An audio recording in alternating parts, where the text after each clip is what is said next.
Oh, what the what am I dying to? What am I dying to? What am I dying to? What am I dying to? What am I? Okay.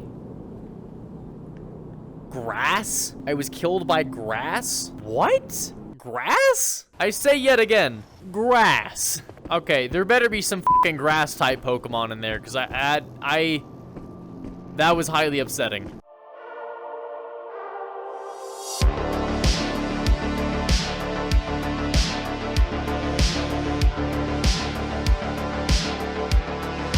Into the Radius is a horror survival game where an event occurs that creates an area inside Russia called the Radius. Everything from plants to people to the basic properties of physics as we know them all cease to make any sense. Plants can kill you, people shoot lasers, and it looks like Black Hawk didn't entirely go all the way down. The properties of the Radius dictate that only those that were inside the Radius when the event occurred may re-enter the Radius. So, your job as somebody that was in there whenever the Radius occurred is to collect artifacts, take scientific samples, and do anything you can to help your employer. The Radius also resets every 4 days. So, unlike other games where you leave an area and you come back and all the items and enemies respawn, items are permanently looted and enemies are permanently dead until the Radius resets, where, whenever it resets, the quantities and types of enemies as well as the locations and values of loot are all re-randomized. Now let's move on to talk about some of the game features. There are missions of multiple categories as well as directions inside each category for those missions. For example, you may be asked to take pictures of 2 of the creatures inside the Radius. The creatures will be randomized as well as where the pictures can be taken at. There are a wide variety of different missions you can do inside the Radius. You have to find scientific anomalies, collect samples, collect secret documents, kill all monsters within a certain area, etc. After completing a few missions at your current level, you will unlock a difficult mission that grants you an additional level of access of clearance inside the organization that you work for, which is this game's equivalent of leveling up. With an increase in levels, you can obtain better weapons and gear inside this organization. There are a large variety of different guns and attachments that all feel very real. Also, you can't just mix and match different types of bullets. This is full, realistic survival. You can't just take a mag, throw it on the ground, and expect to just find another mag later. You need to hold on to those mags, reload them with the exact same type of bullets that are supposed to fire out of that gun. Otherwise, you're going to be screwed out there. There are also different classes of ammunition inside Into the Radius. You can get anything from FMJ rounds to AP rounds to subsonic rounds. There are also a good variety of enemies inside Into the Radius, some of them similar to one another in a large regard, but they did do it in a nice way. For example, the Fragments and the Phantoms are almost entirely the exact same enemy. The only difference is the Fragments, whenever you kill them, you have to stab the core or shoot the core of them, otherwise they regenerate. And with the Phantoms, they're almost entirely transparent, which makes it very easy for them to sneak up on you. But there are also enemies like the Mimic, which can mimic just about anything that it needs to in order to combat you. So this enemy is really only limited by the design and creativity of the game's artists. For example, you might run into a Mimic that is mimicking a police officer that has a pistol, or a military officer with a machine gun. Oh, that sucked. You're gonna break it! Well, you broke me! You broke me! All the way up to a giant freaking APC that won't leave me alone! Now, while I do love this game, there are some areas that I do believe could use some improvement. For example, there could be a lot more performance optimization with the game. I use an i9 1099K and a 3080 Ti.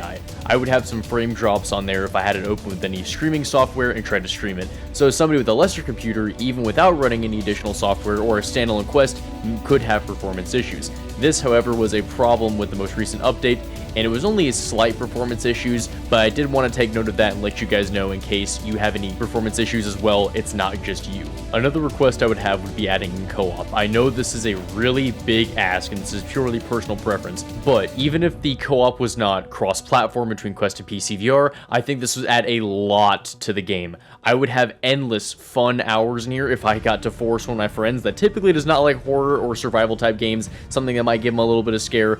I would love being able to push them to try out this game and play with me. I think it would add so much content and possibility into the game. I also believe that adding in more lore of the Radius through the voice lines could add some extra value onto the game. Currently, most of the voice lines that you hear from people inside the Radius are random, and there is a lot of lore about the game that is written down, but it's outside of the game.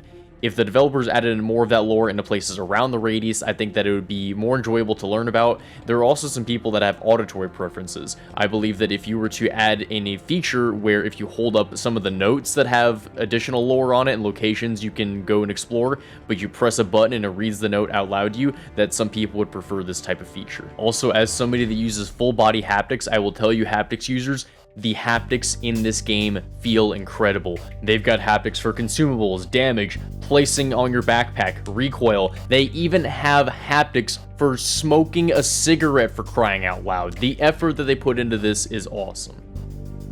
Now that's some good shit.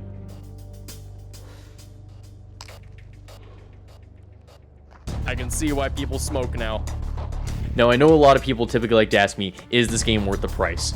If you enjoy single-player games at all, if you enjoy survival games at all, if you enjoy VR in any sense, I have a good feeling you will absolutely love this fucking game right now. Currently, right now, it's worth $30 on Steam and Oculus, and it is worth every penny. This game has grown on me so much. To be honest, I didn't even want to approach it to begin with. This isn't my type of category of game. I typically go for multiplayer, FPS type games. I was against playing it at first. Even after the first or second time when my community kept asking me to play it, I was reluctant to go back. But the more I kept going into the game, the more it grew on me, and I am now in love with this game. There really isn't even a lot I can criticize about this game in total, so I am proud to issue Into the Radius a 9.5 out of 10, the highest rating I've given on this channel so far. And if you want to be able to scream like this in VR... Oh my god! Jesus! What the fuck was that? No! These things can't climb, right? Oh my god, stop it, please. Oh my god. Woo! Jesus Christ! What are you? What are you? What are you? What the fuck was that guy? Then download Into the Radius today. That is fair. This game does terrify me too.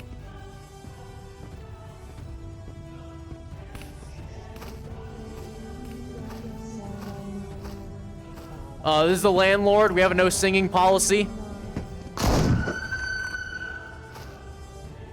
Okay.